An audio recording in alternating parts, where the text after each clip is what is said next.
God హల్లెలూయా.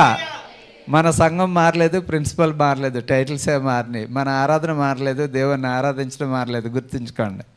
ఈరోజు చాలా మంచి వర్తమానము మనం వింటాం. 3 వాక్య భాగాలు మనం చదువుకున్నాం. చాలాసార్లు పాత నిబంధన గ్రంథంలో ఈ కుష్ఠరోగి అయిన నయమాను కోసం మనం నేర్చుకున్నాం. అయితే ఇప్పుడు మరలా అది ఎందుకు చదువుకున్నాం? ఓకే.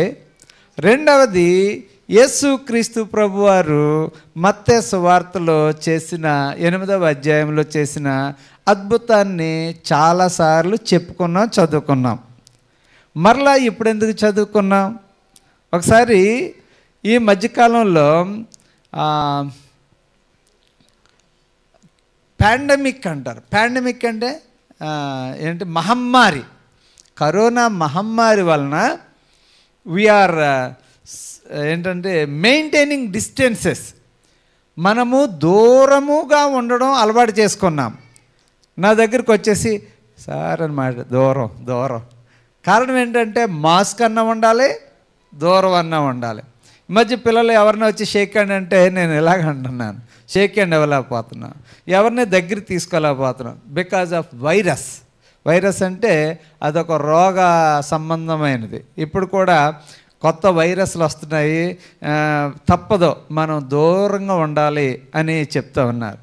కానీ బైబిల్లో ఈ విషయాల్ని చాలా డిఫరెంట్గా మనం చూస్తాం.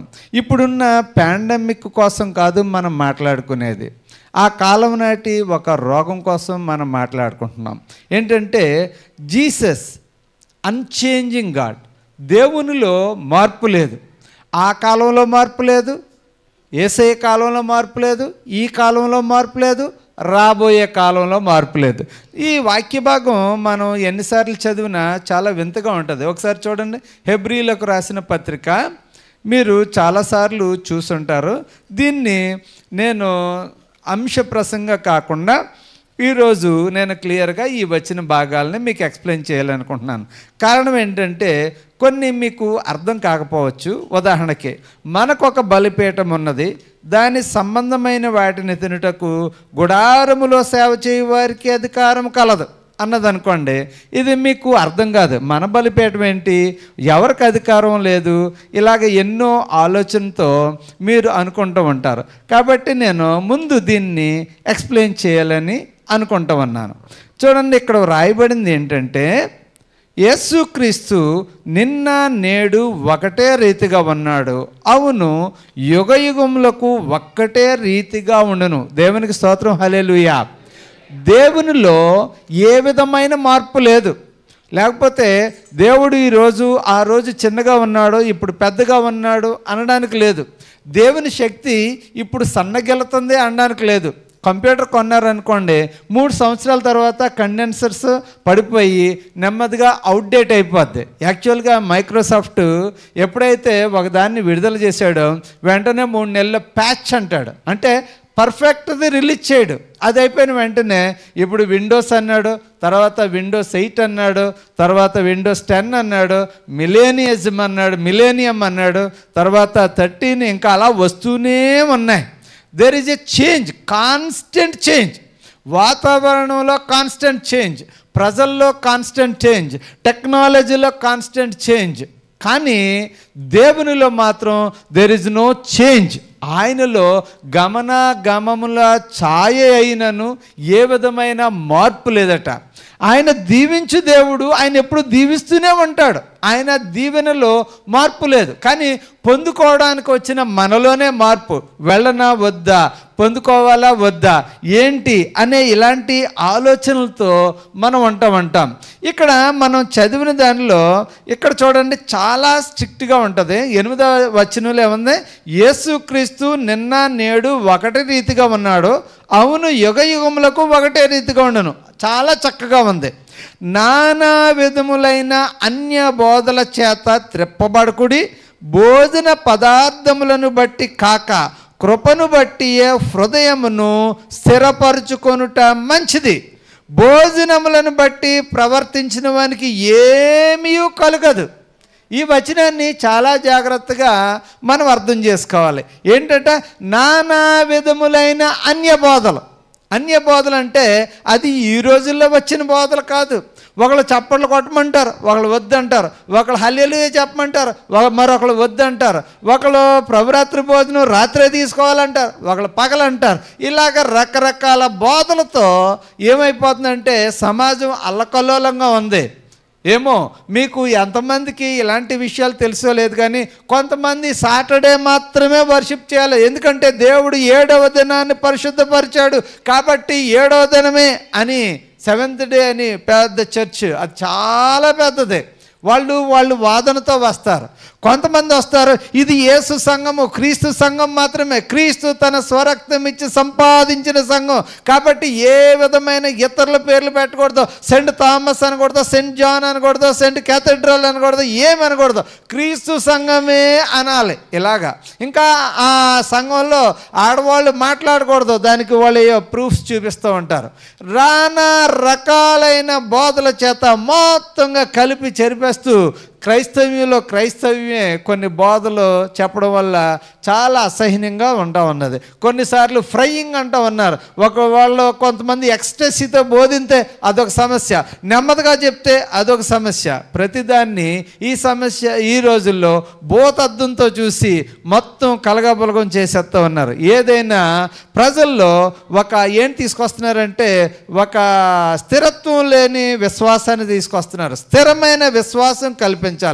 నానా విధములైన అన్య బోధల చేత ఈరోజు నేను మీకు ఒక విశ్వాసాన్ని నేర్పించినప్పుడు ఆ విశ్వాసాన్ని మీరు నిజంగా అనుసరిస్తే అది చాలు.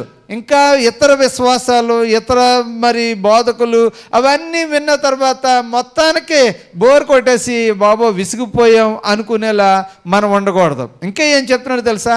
భోజన పదార్థములను బట్టి కాక. ఇక్కడ మనం మరలా ఓల్డ్ టెస్టమెంట్కి వెళ్దాం.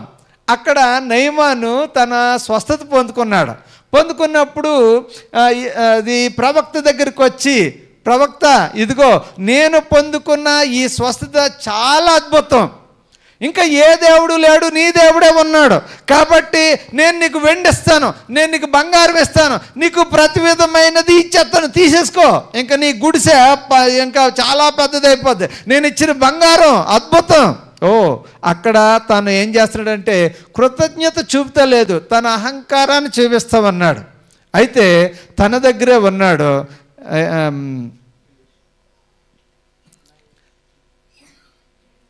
గెహాజీ తన దగ్గర ఉన్నాడు. మీకు గతంలో 2 ప్రవక్తల కోసం చూపించాను, మీకు గుర్తుందో లేదో.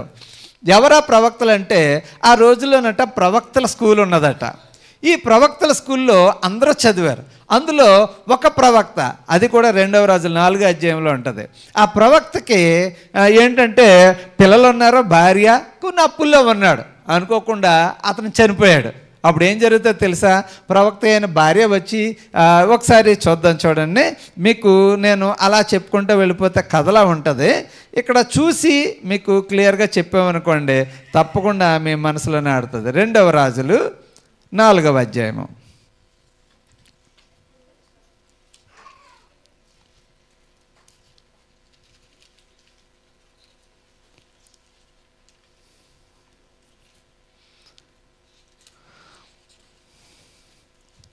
అంతటా ప్రవక్త శిష్యుల్లో ఒకని భార్య, నీ దాసుడైన నా పెనిమిటి చనిపోయాను, అతడు యెహోవా యందు భక్తి గలవాడై ఉండెనని నీకు తెలిసి ఉన్నది. దేవునికి స్తోత్రం, హల్లెలూయా. భార్యలు భర్తల కోసం ఇచ్చే టెస్టిమనీ చాలా చాలా జాగ్రత్తగా ఉండాలి. చాలాసార్లు భర్తల కోసం భార్యలు టెస్టిమనీ సరిగా ఇవ్వరు. చాలామంది జోకులు చెప్తూ ఉంటారు.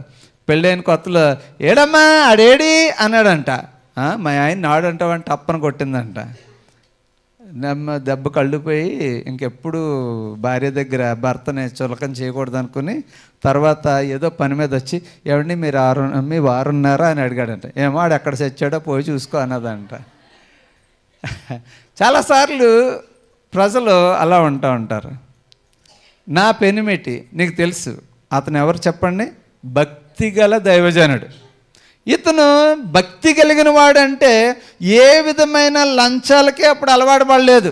ప్రవక్త దగ్గర ఉన్నప్పుడు ఈవెన్ ఒక్కొక్కసారి పెద్దోళ్ళ దగ్గర పంపించాలనుకో ఒక 100 రూపాయలు చేతిలో పెట్టాలా, లేకపోతే 10 రూపాయలు చేతిలో పెట్టాలా. నో, ఇతను అంత భక్తిగా ఉండి అప్పుల పాలైపోయాడు. మరి అప్పుల వాళ్ళు ఏం చేశారు? తీసుకుని వెళ్ళిపోయారు. పిల్లల్ని తీసుకెళ్ళిపోతానన్నారు. ఇప్పుడు ఏం చేయాల పరిస్థితి? అప్పుడు ఎలీషా ఏం చేస్తున్నాడు తెలుసా? ఓకే, నువ్వేం కంగారు పడకమ్మా, నేను చూసుకుంటాను, నీ ఇంట్లో ఏముంది అని అడిగాడు. కొంచెం నూనె ఉన్నది. అవునా, ఇంటి చుట్టుపక్కల పాత్రలన్నీ కలెక్ట్ చేయి, ప్రార్థన చేయి. అప్పుడు ఆ పాత్రల నిండుగా నూనె వచ్చిందంట. అది ఒక అద్భుతం. అది అన్ని వేళలా జరగాలని అనుకోవద్దు, ఈ రోజుల్లో జరుగుతుందని అనుకోవద్దు. అది ఎక్సెప్షనల్ కేసు. ఓకే, అది అమ్ముకుని ఏం జరిగిందంటే వాళ్ళు అప్పులన్నీ తీర్చేసుకున్నారు, వాళ్ళ జీవితకాలం సుఖంగా ఉందారనుకుంటున్నారు. దీన్ని చూశాడు బహుశా ఎవరంటే గెహాజీ.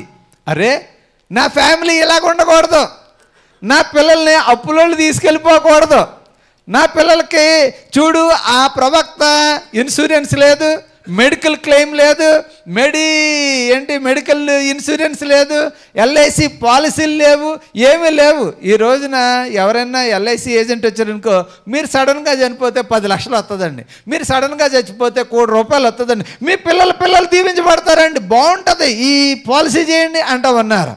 బహుశా గెహాజీకి ఎలాంటి ఆలోచన ఉండొచ్చు. ఇదిగో ఆ ప్రవక్త తన పిల్లలకు భవిష్యత్తు చూపించలేదు, తన భార్యకు భవిష్యత్తు చూపించలేదు, నేను అలా ఉండకూడదు అనుకున్నాడు. అనుకుని అతను ఏం చేస్తున్నాడు తెలుసా? వచ్చిన వాళ్ళు అందరి దగ్గర కాస్త కోస్త తీసుకుని పక్కన వేసుకుంటూ ఉన్నాడు. ఈవెన్ ఒకసారి ఒక విధవరాలు చనిపోతే, కుమారుడు చనిపోతే ఆమెను కూడా డైరెక్ట్గా ప్రవక్త దగ్గర పంపుతలేదు, ఆమెను కూడా ఆపేయమంటా ఉన్నాడు. ఇలాంటి గెహాజీ ఏం జరిగింది తెలుసా? మనం గెహాజీ 2వ రాజుల 5వ అధ్యాయంలో చూస్తే అతను రిజెక్ట్ చేసిన ప్రవక్త రిజెక్ట్ చేసిన ఆ ధనాన్ని ఇతను తీసుకోవాలనుకుని అతను వెనకాల పరిగెట్టుకుని వెళ్ళాడట.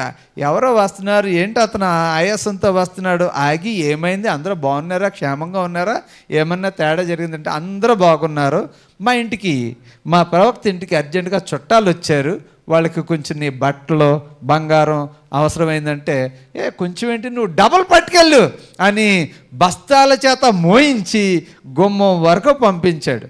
గుమ్మం దగ్గర నుంచి వాళ్ళిద్దరిని పంపించేసి దీన్ని లోపల దాచేసి ప్రవక్త ముందుకెళ్ళి నిలబడతా ఉన్నాడు. అప్పుడు ప్రవక్త ఏమంటున్నాడు తెలుసా? ఇక్కడ చూడండి ఎంత చక్కగా ఉన్నదో. అందుకు నయమాను నీకు అనుకూలమైతే రెట్టింపు వెండిని తీసుకోమని బ్రతిమాలిచ్చాడట. బ్రతిమాలిచ్చినప్పుడు ఇక్కడ రాయబడి ఉంది 26వ వచనంలో, అంతటా ఎలీషా వానితో ఏమంటున్నాడు చూడండి, ఆ మనుషుడు తన రథము దిగి నిన్ను ఎదుర్కొనుటకు తిరిగి వచ్చినప్పుడు నా మనసు నీతో కూడా రాలేదా?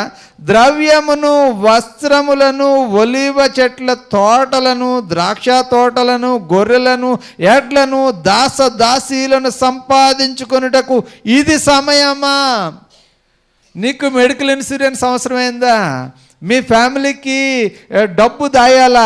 వాళ్ళు జీవితకాలం బ్రతకడానికి, సుఖంగా బ్రతకడానికి డబ్బులు దాచుకుందారనుకుంటున్నావా? చూడండి, ఆ ప్రవక్త నిజాయితీతో ఉన్నాడు. అందుకనే దేవుడు అతని జీవితంలో ఎంత మేలు చేశాడంటే, తను చనిపోయిన భార్య బిడ్డలు సుఖంగా జీవించడానికి దేవుడు చక్కని ఏర్పాటు చేశాడు. ఈ గెహాజీ మనసు అస్సలు బాగుండలేదు. అతను దేవుని పరిచర్యలోనే ఉన్నాడు, కానీ డబ్బులు పోగేయాలనుకుంటా ఉన్నాడు. తన కుటుంబాలు సభ్యులు అలా బ్రతికేయాలి, చిరకాలం ఉండాలనుకుంటా ఉన్నాడు. దేవుడు ఏమన్నాడు తెలుసా? ఏమన్నాడంటే, ఎలీషా అన్నాడు, ఓకే, నువ్వు చాలా మంచి పని చేసావు అన్నాడా. అతన్ని విడిచిపెట్టిన కుష్ఠరోగం నిన్ను, నీ కుటుంబాన్ని, పిల్ల తరమున, ఇంకా ఇన్సూరెన్స్ పాలసీ పిల్లలందరికీ వచ్చేసినట్టుగా ఆ డిసీజ్ వచ్చేస్తుంది అని చెప్పాడు. దేవునికి స్తోత్రం, హల్లెలూయా. కొన్నిసార్లు మనం ఎందుకు పని చేస్తామో, మన యొక్క సంపాదన దేనికోసమో, మన నిజాయితీ ఏంటి, మన భక్తి ఏంటి అన్నది మనం ఆలోచించుకోవాల్సిన అవసరం చాలా ఉంది. లేదనుకోండి, మనం ఇదే గెహాజీ పరిస్థితే చాలామందికి రావచ్చు. ఇక్కడ ఏమంటున్నాడంటే, డబ్బులు సంపాదించుకునే అవసరం. ఇప్పుడు నిజానికి ఇదొక చాలామంది డబ్బులు ఒక దానికోసం డబ్బులు ఇస్తూ ఉంటారు, పంచుతూ ఉంటారు. అది మంచిది కాదు. దేనికోసం మనం తీసుకోవాలి? అది చాలా తప్పని బైబిల్ తెలియచేస్తుంది. ఇక్కడ మరలా మన హెబ్రీయులకు రాసిన పత్రిక దగ్గరికి వద్దాం.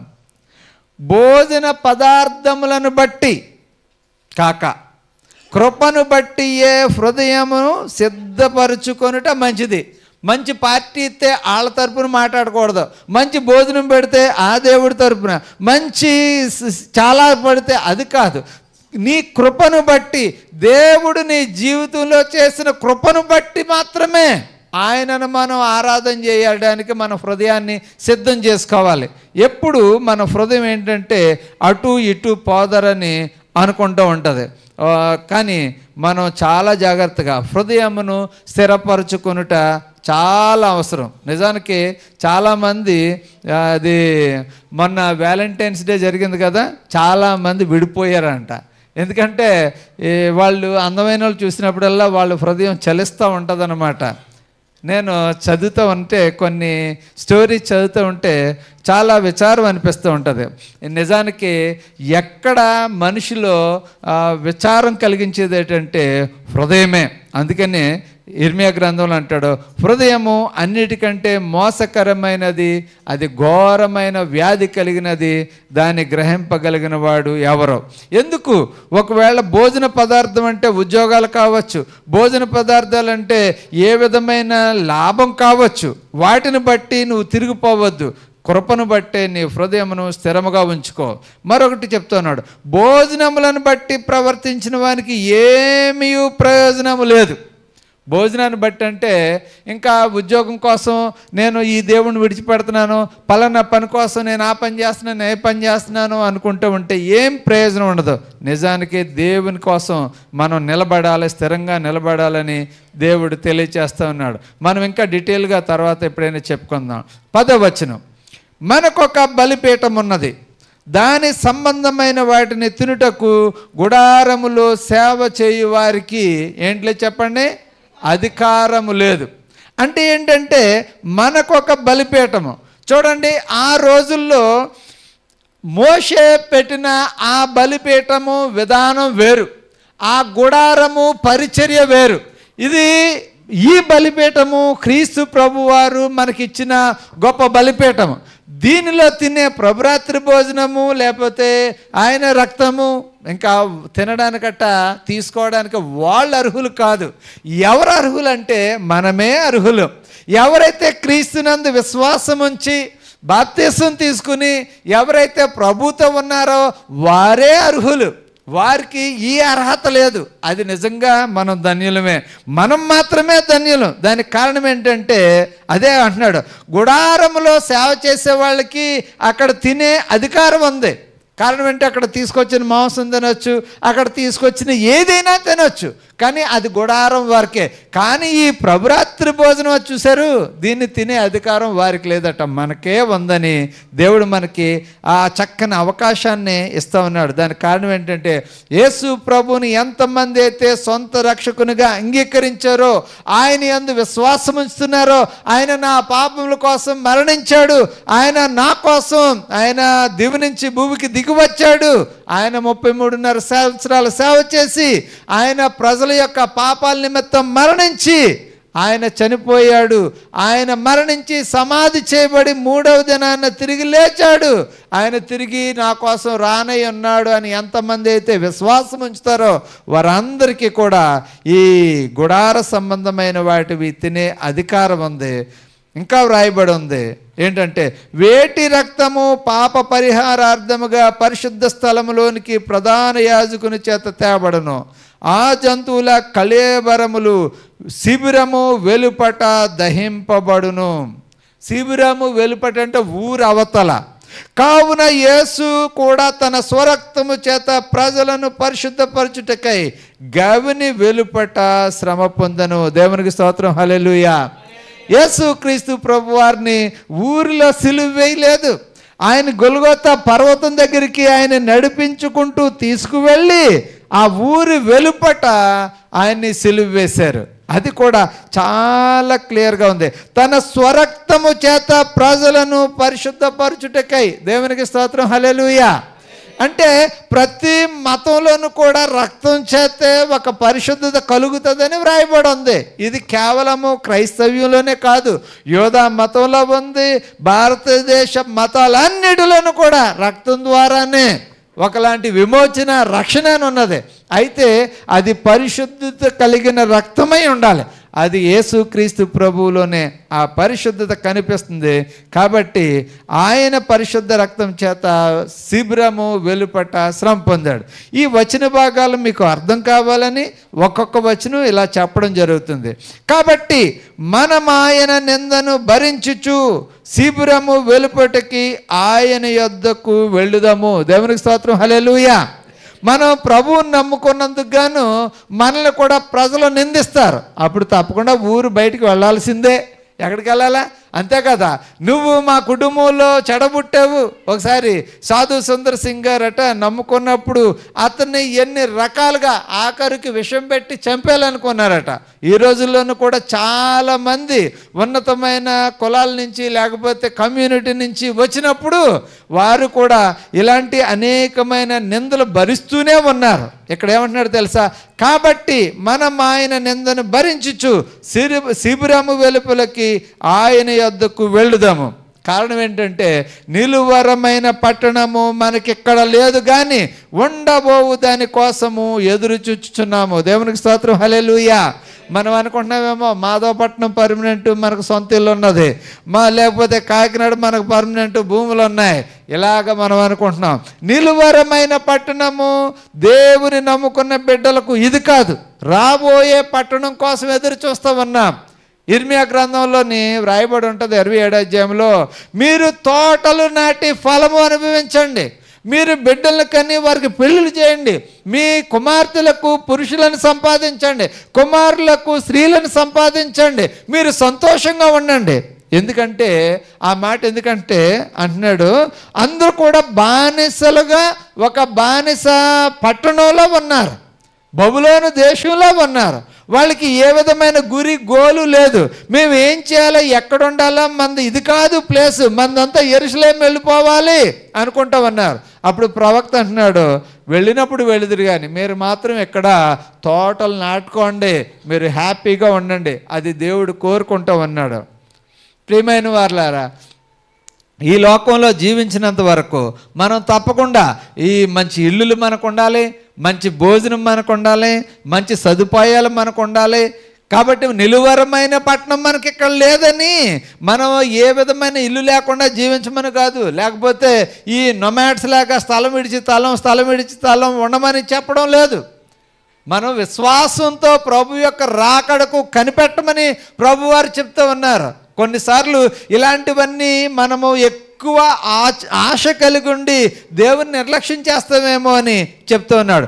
నిలువరమైన పట్టణము మనకిక్కడ లేదు కానీ ఉండబోవు దాని కోసము మనము ఎదురు చూచుచున్నాము, వెదుకుచున్నాము. దేవునికి స్తోత్రం, హల్లెలూయా. ఇప్పుడు 15వ వచనం, కాబట్టి ఆయన ద్వారా మనము దేవునికి ఎల్లప్పుడూ స్తుతియాగము చేయదము, అనగా ఆయన నామమును ఒప్పుకొనుచు జిహ్వా ఫలము అర్పించుదుము. ఇక్కడ కాబట్టి రాబోయే ఆ యొక్క నూతన స్థలము కోసం, నూతనమైన పట్టణం కోసం మనం వెతుకుతూ ఎల్లప్పుడూ దేవుని స్తుతిందాం. కష్టాల్లో దేవుని స్తుతిందాం, ఇరుకు ఇబ్బందుల్లో దేవుని స్తుతిందాం, నష్టాల్లో కష్టాల్లో ప్రతిసారి కూడా మనం దేవుని స్తుతించవలసిన అవసరం ఎంతైనా ఉంది. ఇప్పుడు 16వ వచనం 17వ వచనం ఇక్కడ ఏమంటున్నాడంటే, ఉపకారమును ధర్మమును చేయ మరిచిపోకుడి, అట్టి యాగములు దేవునికి ఇష్టమైనవి. దేవునికి స్తోత్రం, హల్లెలూయా. చాలా చక్కగా ఉన్నది.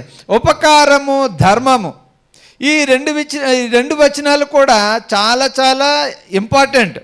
చాలామంది ఈ ఉపకారం చేస్తారు. నా చిన్నప్పుడు ఏంటంటే ధర్మశాలలు కడుతూ ఉండేవారు, బస్ స్టాండ్ల దగ్గర చక్కగా షెల్టర్లు కట్టేవారు, కొంతమంది చెరువులు తవ్వించేవారు, కొంతమంది భోజనాలు పెడతా ఉండేవారు. ఈరోజు ఒక రోజు కూలి 1000 రూపాయలు, ఇంకా ఎక్స్ట్రా పని చేసి 1500 పట్టుకెళ్తాడు. ఆ రోజుల్లో డబ్బులు చేతికి వచ్చే కాదు, ఎంత కష్టపడినా 50 రూపాయలు 70 రూపాయలు ఉండే. ఇంకా అలాంటి టైంలో డబ్బులన్నీ పూర్తిగా ఇంటికి వెళ్ళి కూడా కాదు, దారిలో సారాకపోతూ ఉండే. అయితే చాలామంది ఒకవేళ సిక్ అయితే వాళ్ళకి చాలా కష్టంగా ఉండేది. అలాంటి పరిస్థితుల్లో ఉపకారము ధర్మము చేయ మర్చిపోకుడి. అట్టి యాగములు దేవునికి ఇష్టమైనవి. దేవునికి స్తోత్రం, హల్లెలూయా. ఉపకారాన్ని ధర్మాన్ని ఏమంటున్నాడంటే, ధర్మం చేయడాన్ని యాగము అంటామన్నాడు. చాలాసార్లు యాగం అంటే యజ్ఞములు యాగములు చేయాలి. ఒక వ్యక్తి ఆశీర్వదించబడడానికి, రక్షణ పొందుకోవడానికి, పుణ్యం పొందడానికి, ఒక కీడును పోగొట్టుకోవడానికి యాగాలు చేస్తూ ఉండేవారు, యజ్ఞాలు చేస్తూ ఉండేవారు. అవి కాదు, నువ్వు నిజమైన యజ్ఞము యాగము ఏంటంటే ఉపకారం చేయాలి. యేసుక్రీస్తు ప్రభు వారు ఏంటంటే he touched the untouchable, he touched the untouchable అంటే ఏంటంటే ఆయన చాలా ఉపకారం చేశాడు ఆయనకి. ఏంటి ఆ ఉపకారం? మనం ఇప్పుడు మత్తయి సువార్త 8వ అధ్యాయంలోకి వద్దాం. మత్తయి సువార్త 8వ అధ్యాయంలో చూస్తే ఆయన కొండ మీద దిగి వస్తూ ఉంటే ఒక కుష్ఠరోగి ఆయనను చూడడానికి వచ్చాడు. ఆయనను చూడడానికి కాదు, స్వస్థత పొందడానికి వచ్చాడు. ఇక్కడ మనం నిజంగా మనం మెయింటైన్ చేయాల్సిన అవసరం ఉంది. ఎప్పుడైనా ఒకసారి మీతో చెప్పాను లేదో, మా ఫ్రెండ్స్ ఎక్కడికి వెళ్ళారంటే రిహాబిలిటేషన్ సెంటర్కి వెళ్ళాడు. AIDS rehabilitation. ఈ కరోనా వచ్చిన తర్వాత ఎయిడ్స్ అనే పదాన్ని మనం చాలా వరకు మర్చిపోయాం. హెచ్ఐవి ఎయిడ్స్ అనేదాన్ని. అప్పట్లో హెచ్ఐవి ఎయిడ్స్ చాలా ఎక్కువగా ఉండేది, ఇప్పుడు ఉంటుంది. కాకపోతే దానికంటే ఈ కరోనా భయం ఎక్కువ వచ్చింది కదా.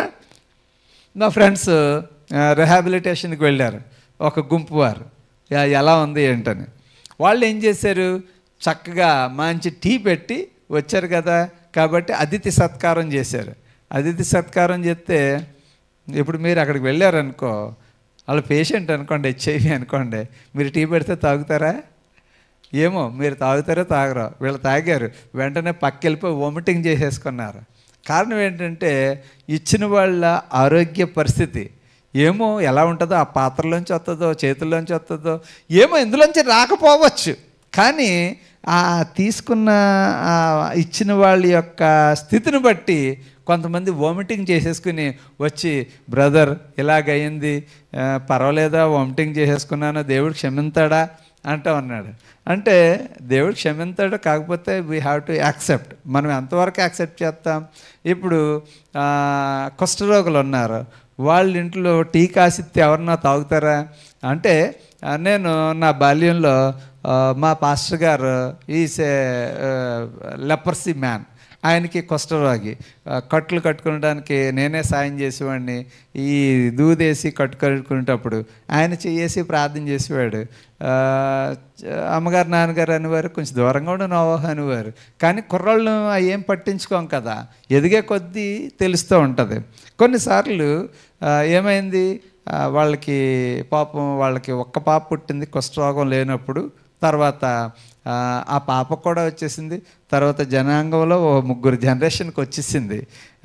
ఎందుకు చెప్తున్నానంటే కొన్ని రోగాలు అంటు రోగాలు కాబట్టి తప్పకుండా మనం దూరంగా ఉండాలి.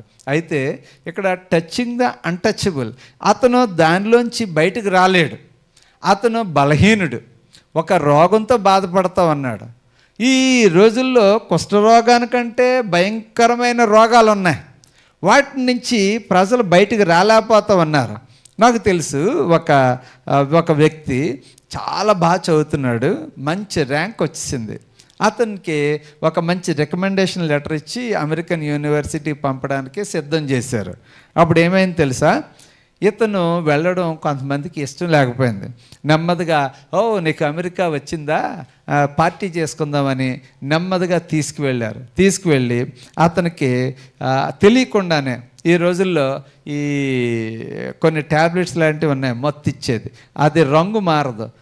అది ఒకవేళ వైట్ది అనుకోండి ఆ ట్యాబ్లెట్ వేస్తే వైట్ కలర్లోనే ఉంటుంది, మత్తు వచ్చేస్తుంది.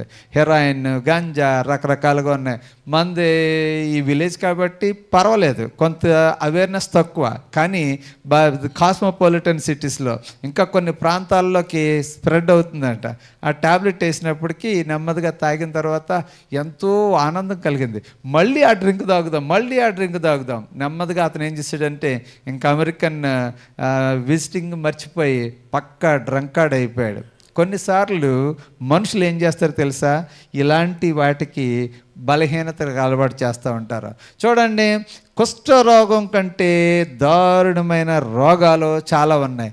అది ఒకవేళ మత్తుకి బానిస అయిపోవడం కావచ్చు, లేకపోతే వ్యభిచారానికి బానిస అయిపోవడం కావచ్చు, లంచానికి బానిస అయిపోవడం కావచ్చు, దేనికో బానిస అయిపోవడం కావచ్చు. కానీ we should have compassion upon the people.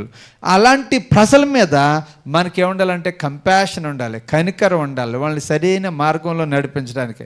యేసు ప్రభు వారు ఏం చేసేది తెలుసా, he touched the untouchable.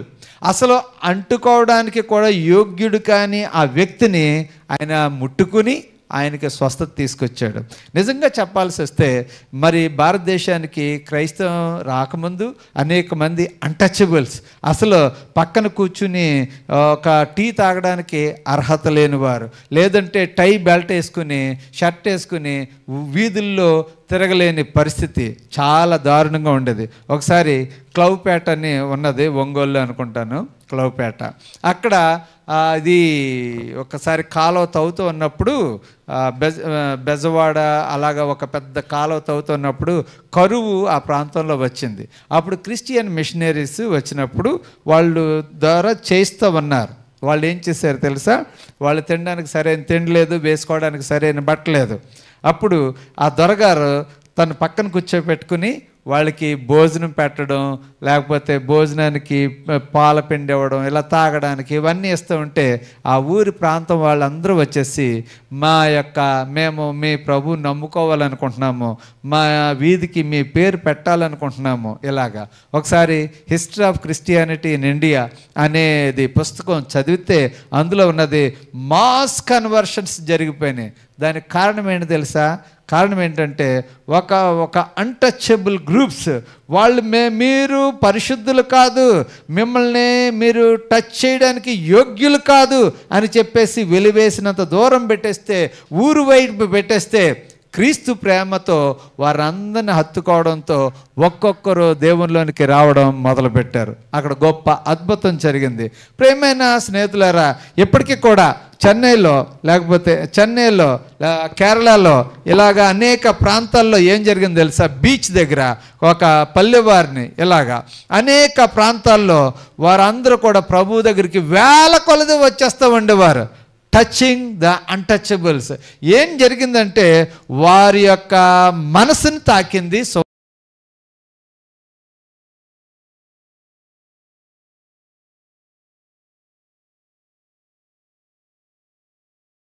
టచబుల్ని touch చేశారో వెంటనే అతను ఏం చేస్తున్నాడో తెలుసా, తన జీవితం మారిపోయింది. యేసుక్రీస్తు ప్రభు వారు చెప్తూ ఉన్నారు, 8వ అధ్యాయము 4వ వచనంలో ఉంటుంది, మత్తయి సువార్త 8వ అధ్యాయము. అందుకు యేసు, ఎవరితోనూ ఏమీ చెప్పకు సుమి, కానీ నీవు వెళ్ళి వారికి సాక్ష్యార్థమై నీ దేహమును యాజకునికి కనపరుచుకొని మోషేని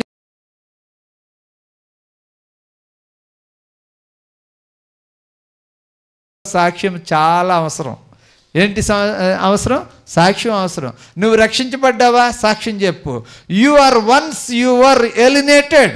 మనకి బంధువులు దూరం చేశారు, మన యొక్క స్నేహితులు మనల్ని దూరం చేశారు, ఆర్థికంగా మనం చితికిపోయాం, అప్పుల్లో ఉండిపోయాం, మనల్ని తీసుకురావడానికి ఎవరు లేరు, ఒక ధైర్యం కలిగించే మాట లేదు, ఒక ఆదరణ ఇచ్చే మాట లేదు, భర్తతో సమస్య, బిడ్డలతో సమస్య, అత్తగారితో, ఇతరులతో అనేకమైన సమస్యలు, నిందలు. We are like untouchables, alienated. మనలను దూరం చేసిన పరిస్థితిలో మనం ఉన్నాం, పెంట మీద ఉన్నట్టుగా ఉన్నాం, దీనుల వలె ఉన్నాం. ఎప్పుడైతే యేసు ప్రభు కృప మనలను తాకిందో, మన జీవితం ఎప్పుడైతే మారిందో, we must be the witnesses. మనం సాక్ష్యం చెప్పుకునే పరిస్థితిలోకి ఉండాలి. ఎందుకు సాక్ష్యం చెప్పుకోవాలి? ఏదో జరిగింది, ఇంకా మనం ఇంటికి వెళ్ళిపోదాం, వెనక్కి వెళ్ళిపోదాం, నాకు స్వస్థ వచ్చిందా, నయమాను వల్లే ఇవ్వాల్సిందో ఏదో ఇచ్చేసి మనం ఇంటికి వెళ్ళిపోదాం అని మాత్రం అనుకోకూడదు. But you must be a testifier. నువ్వు క్రీస్తు కోసం సాక్ష్యం చెప్పే ఒక సాక్షిలాగా ఉండాలి. ఇప్పుడు ఈ వచ్చిన భాగాల్లో మనం చూసుకున్నప్పుడు ప్రభువులో మార్పు లేదు, గమనాగమముల ఛాయ లేదు. ఆయన నిన్న నేడు ఎప్పుడు కూడా ఏకరీతిగానే ఉన్నాడు. ఆయన హీ షోస్ కంపాషన్. ఆయన కృపను చూపే దేవుడు. ఆయన రోగాన్ని బట్టి తృణీకరించే దేవుడు కాదు, కష్టాన్ని బట్టి తృణీకరించేవాడు కాదు, జాతిని బట్టి తృణీకరించేవాడు కాదు, కులాన్ని బట్టి తృణీకరించేవాడు కాదు. ఆయనకి అందరూ కావాలి. అందుకనే ఎప్పటికీ కూడా క్రీస్తు ప్రభు ప్రేమ మనలను వెంటాడుతుంది. ఆయన మన కోసం మరణించాడు. ఆయన కోసం నిందను భరిస్తూ ఆయన వెంట నీవు ఉండాలని ప్రభువారు కోరుకుంటూ ఉన్నాడు. ఈ వచన భాగాల్లో చూసినప్పుడు చాలా చక్కగా ఉన్నది. ప్రభువా నీకు ఇష్టమైతే నన్ను శుద్ధునిగా చేయగలవు. కొన్ని సమస్యలు ఉంటాయి, అవి మనుషుల చేత పరిష్కరించబడవు, డబ్బు చేత పరిష్కరించబడవు, డాక్టర్ గారి చేత పరిష్కరించబడవు, కౌన్సిలర్స్ దాన్ని పరిష్కరించలేరు, ఏ విధమైన రాజకీయ నాయకులు దాన్ని పరిష్కరించలేదు. ఒకే ఒక చోట నీకు పరిష్కారం దొరుకుతుంది, అది యేసుక్రీస్తు ప్రభు యొక్క సన్నిధిలో. దేవునికి స్తోత్రం, హల్లెలూయా. కొన్నిసార్లు నీ యొక్క సమస్యకు పరిష్కారం దొరకలేదా? స్నేహితుల వల్ల పరిష్కారం దొరకలేదు, బంధువుల వల్ల పరిష్కారం దొరకలేదు. అయితే రండి, యేసుక్రీస్తు దగ్గర దానికి పరిష్కారం దొరుకుతుంది. దేవునికి స్తోత్రం, హల్లెలూయా. ఎంత చక్కగా ఉన్నదో. ఆఖరుగా ఈ వచనాలు కూడా మనం చదువుకుందాం. హెబ్రీలకు రాసిన పత్రిక 13వ అధ్యాయము 17వ వచనం. మీ పైన నాయకులుగా ఉన్నవారు లెక్క ఒప్పజెప్పవలసిన వారి వలె మీ ఆత్మలను కాయిచున్నారు. వారు దుఃఖముతో ఆ పని చేసిన యెడల మీకు నిష్ప్రయోజనము గనుక దుఃఖముతో కాక ఆనందముతో చేయనట్లు వారి మాట విని వారికి లోబడి ఉండడి. చాలా చక్కని విషయాలు ఇక్కడ రాస్తూ ఉన్నాడు హెబ్రీయులు రాసిన పత్రికలో. మొత్తం సమ్మరీ మొత్తం ఇచ్చేసాడు. మొదట దేవునిలో మార్పు లేదన్నాడు. మీరు భోజన పదార్థాలను బట్టి మీరు అన్య బోధల వైపు తిరగొద్దు అని అన్నాడు. మన బలిపీఠం ఏంటంటే, మన బలిపీఠం అది క్రీస్తు ప్రభువారు ఏర్పాటు చేసిన నిబంధన బలిపీఠం. దానిలో తినడానికి మనమే అర్హులు అన్నాడు. అంతేకాదు, ఆయన తన పరిశుద్ధ రక్తము చేత తన ప్రజలను పరిశుద్ధపరచబడుటకే పాలెము వెలుపట ఆయన శ్రమ పొందాడు అన్నాడు. అలాగే మనము కూడా కొన్నిసార్లు పాలెము వెలుపటికి నిందలు భరిస్తూ వెళ్లాల్సి ఉంటుందని తెలియజేశాడు. పాలెం వెలుపడకు నేను వెళ్ళాలా అనుకుంటే అసలు ఈ ఊర్లోనే నీకు స్థలం లేదు, నిలువరమైన పట్టణం నీకు ఎక్కడ లేదు, రాబోతుంది. కాబట్టి దానికోసం నేను ఎదురు చూడమంటూ ఉన్నాడు. కాబట్టి ఇలాంటి పరిస్థితులను బట్టి ఎప్పుడు స్తుతియాగం చెల్లించమని ప్రభువారు తెలియచేస్తూ ఉన్నారు. ఇంకా ఏమంటున్నాడంటే, ఉపకారం ధర్మం మర్చిపోకుండా అంటూ ఉన్నాడు. ఒకవేళ నువ్వు చేసే ఉపకారం ఏంటి, నేను చేసే ఉపకారం ఏంటి? ఈరోజు నా డబ్బు ఉంటే ఒక 5,000 ఇవ్వచ్చు. ఈరోజు డబ్బులుంటే కొంచెం బంగారం ఇవ్వచ్చు. డబ్బు ఉంటే నువ్వు ఒక ఇల్లు స్థలం రాసి ఇచ్చేయచ్చు. పూర్వం ఇప్పటికీ కూడా చాలామంది వాళ్ళ స్థలాల్లో దేవుని కోసం రాసి ఇచ్చేసి మందిరాలు కట్టుకోమంటూ ఉన్నారు. డబ్బు ఉంటే అలా చేయొచ్చు. కానీ నీ దగ్గర డబ్బు లేదు. కానీ ఏం చేయొచ్చు? నీవు చేసే ఉపకారం ఏంటంటే, తెలియని వారికి ప్రభు కోసం, ఆయన ఇచ్చే రక్షణ కోసం తెలియచేయడమే మంచి ఉపకారం. ఒకవేళ వాళ్ళు చాలా మనస్తాపంలో ఉన్నారు, వాళ్ళు ఒంటరిగా ఉన్నారు, కుమిలిపోతూ ఉన్నారు, ఇదిగో ప్రభువారి గురించి ఒక 2 మంచి మాటలు చెప్పి వారికి ఆదరణ కలిగించి ప్రభువులోనికి తీసుకురావడమే ఉపకారము, నీవు నేను చేసే ధర్మము. ఆ 2 కానీ మనం చేసినట్లయితే రాబోయే రోజుల్లో ప్రభుతో పాటు ఆ పరలోక రాజ్యములో నీవు రక్షించిన ఆత్మలు, నేను రక్షించిన ఆత్మలు, మనమందరం కలిసి ప్రభు యొక్క 2వ రాకడలో మనం ఎత్తబడతాం. దేవునికి స్తోత్రం, హల్లెలూయా. ఆ విధంగా దేవుడు నిన్ను నన్ను ఉపకారము ధర్మము చేయటంలో మనల్ని అభివృద్ధిపరచునుగాక. అంతేకాకుండా ఈ యొక్క we have to reach the unreached people. మనము అన్టచబుల్స్ అని ఎవరైతే అనుకున్నారో అటువంటి వారికి దగ్గరికి మనం వెళ్ళి మనం వారికి ప్రభు యొక్క వాక్యమును ప్రకటిస్తూ వారిని ప్రభువులో స్థిరపరచాలని నేను కోరుకుంటూ ఉన్నాను. బట్ మెయింటైన్ ఏంటిది, రోగం కోసం కాదు ఇక్కడ మనం మాట్లాడుకునేది, మనము ఆత్మీయ రోగాల కోసం మాట్లాడుతున్నాం. బట్ కరోనా కోసం తప్పకుండా మాస్క్ మెయింటైన్ చేయండి, శానిటైజేషన్ మెయింటైన్ చేయండి, తప్పకుండా దూరం మెయింటైన్ చేయండి. కానీ ప్రభు కోసం అయితే మాత్రం మనం ఎప్పుడు దగ్గరగా ఉండాలని నేను కోరుకుంటూ నా ఈ కొద్ది మాటలతో నేను ముగిస్తూ ఉన్నాను. దేవుడు సమస్త జ్ఞానమునకు మించిన దేవుని సమాధానమును మీకును మన కుటుంబాలకును అనుగ్రహించునుగాక.